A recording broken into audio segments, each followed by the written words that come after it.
ਹਾਂਜੀ ਕਿਸਾਨ ਵੀਰੋ, ਸਤਿ ਸ਼੍ਰੀ ਅਕਾਲ ਸਾਰਿਆਂ ਨੂੰ।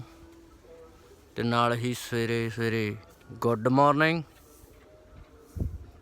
ਤੇ ਮਾਰਨਿੰਗ ਟਾਈਮ ਉੱਠੇ ਸੀ ਤਾਂ ਵੇਖਿਆ ਅਚਾਨਕ ਅੱਜ ਜੋ ਕਿ 15 ਤਰੀਕ ਹੈ ਤੇ ਮੌਸਮ ਖਰਾਬ ਹੋ ਚੁੱਕਿਆ ਹੈ। ਜਿਵੇਂ ਕਿ ਅੱਗੇ ਵੀ ਮੌਸਮ ਵਿਭਾਗ ਵੱਲੋਂ ਮਤਲਬ ਵੀ ਆਪਾਂ ਨੂੰ ਵਾਰਨਿੰਗ ਜਾਰੀ ਹੋਈ ਸੀ, ਜੋ ਕਿ 15-16 ਦੇ ਵਿੱਚ ਕਿਤੇ ਨਾ ਕਿਤੇ ਏਰੀਏ ਦੇ ਵਿੱਚ ਦਰਵਾਨੀ ਹਲਕੀ ਵਰਖਾ ਹੋ ਸਕਦੀ ਹੈ।